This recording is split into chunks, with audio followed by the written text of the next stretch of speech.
ফিরে এলাম বিরতির পর। দেখতে দেখতে রাম মন্দির উদ্বোধনের দিন ঘনিয়ে আসছে, তার জন্য প্রস্তুতি একেবারে চূড়ান্ত।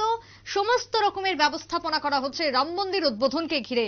কিন্তু এই উদ্বোধনে বাদ যাবেন না জেল বন্দীরাও, অর্থাৎ উদ্বোধনের যে অনুষ্ঠান, সেই অনুষ্ঠানের আমেজে জেল বন্দীদেরও রাখার বিশেষ ব্যবস্থা করা হয়েছে। তার জন্য বিশেষ ব্যবস্থা নিয়েছে যোগী সরকার। যোগী সরকারের নতুন উদ্যোগে খুশি কার্যত বিভিন্ন মহল। তবে বিশেষ ব্যবস্থা নেওয়া হয়েছে জেল বন্দীদের জন্য। কি সেই ব্যবস্থা জানবো আমাদের প্রতিনিধি থেকে। আরো একবার জানিয়ে রাখি, রাম মন্দির উদ্বোধন হতে চলেছে সামনেই, এবং এই রাম মন্দিরকে কেন্দ্র করে গোটা দেশ জুড়ে সাজো সাজো রব। বিদেশ থেকেও আমন্ত্রিত অতিথিরা আসতে চলেছেন রাজ্যে, দুঃখিত দেশে এবং অযোধ্যাতে। সেই জায়গায় দাঁড়িয়ে জেল বন্দীদের জন্য এবার বিশেষ ব্যবস্থা নিয়েছে যোগী সরকার। কি সেই ব্যবস্থা, কথা বলবো আমাদের প্রতিনিধি শতাব্দী দেবনাথ রয়েছে টেলিফোন লাইনে। শতাব্দী, জেল বন্দীদের জন্য কি ব্যবস্থা নেওয়া হয়েছে, তাদেরকেও রাখা কি হতে চলেছে রাম মন্দির উদ্বোধনের ওই অনুষ্ঠানে, কি বলবে?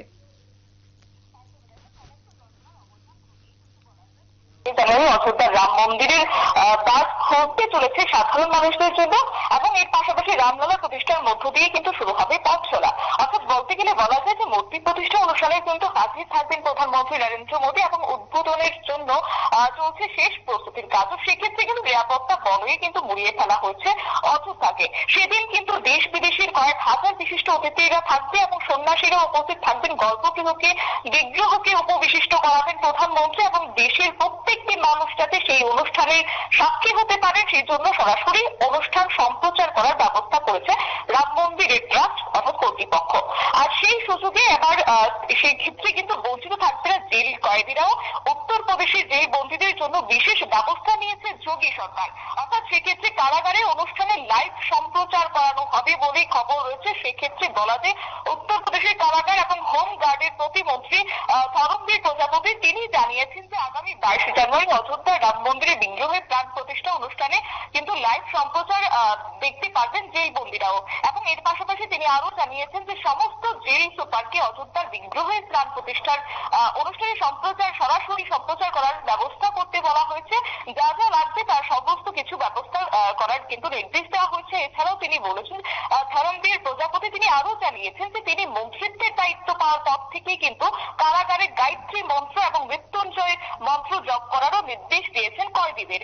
অর্থাৎ বন্দীদের হনুমান চালিসা এবং সুন্দরকাণ্ডের বই বিতরণ করা হবে, এবং তার পাশাপাশি জেল বন্দীদের মধ্যে যাতে গন্ডগোল এড়ানো যায় সেই বিষয়ে আবার বিশেষ ব্যবস্থা নেওয়া হয়েছে। এবং সেক্ষেত্রে বলা হয়েছে হনুমান চালিসা এবং সুন্দরকাণ্ডের বই বিতরণ করা হবে তাদের মধ্যে। এবং উত্তরপ্রদেশের কারামন্ত্রী ধরমবীর প্রজাপতি এও জানিয়েছে যে বন্দীরা হনুমান চালিসা এবং সুন্দরকাণ্ডের বইও কিন্তু তারা দাবি করছেন। সেজন্য গীতা প্রেস গোরক্ষপুর থেকে সুন্দরকাণ্ড এবং হনুমান চালিসার জন্য 50,000 করে কপি অর্ডার করা হয়েছে, এবং শীঘ্রই কিন্তু সমস্ত কারিগর যারা কারাগারে আছেন, বন্দী আছেন, তাদের মধ্যে কিন্তু বিতরণ করা হবে। সুপ্রীতি, একদমই সেই জায়গায় দাঁড়িয়ে আপাতত যেহেতু সময় খুব একটা হাতে নেই, আর কি কি ব্যবস্থাপনা এই মুহূর্তে দেখতে পাচ্ছ অযোধ্যা জুড়ে চলছে? দেখো, অযোধ্যা জুড়েতে কিন্তু সাজো সাজো রব রয়েছে এখন। অর্থাৎ প্রসঙ্গত সেক্ষেত্রে বলাই যায় অযোধ্যা রাম মন্দিরের অভিষেক অনুষ্ঠানকে কেন্দ্র করে কিন্তু আগামী 22 জানুয়ারি সারা দেশে কিন্তু বলা যায় অকাল দীপাবলি, সেই অকাল দীপাবলি উদযাপনের আহ্বানও জানিয়েছেন প্রধানমন্ত্রী নরেন্দ্র মোদী।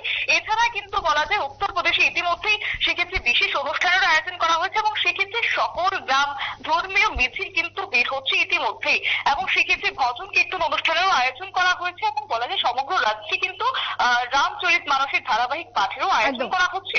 এমনকি সেক্ষেত্রে কিন্তু মন্দিরের তরফ থেকে অযোধ্যাবাসীর জন্য কিন্তু বিশেষ প্রসাদেরও কিন্তু ব্যবস্থা করা হয়েছে। এদিন যাতে যারা দর্শনার্থীরা আসবেন প্রত্যেকের মধ্যেই কিন্তু বিশেষ প্রসাদ বিতরণ করার কিন্তু ব্যবস্থা নেওয়া হয়েছে। বেশ, ধন্যবাদ শতাব্দী। কথা বলছিলাম আমাদের প্রতিনিধি শতাব্দী দেবনাথের সঙ্গে। তবে রাম মন্দির উদ্বোধনে যে একদিকে যেরকম যাবতীয় ব্যবস্থাপনা সব চূড়ান্ত করা হয়েছে, অন্যদিকে জেলবন্দীদের জন্য বিশেষ ব্যবস্থা নিয়েছে যোগী সরকার। সে কথাই শুনলেন আমাদের প্রতিনিধির কাছ থেকে। একটা ছোট্ট বিরতির পর ফিরে আসছি, সঙ্গে থাকুন।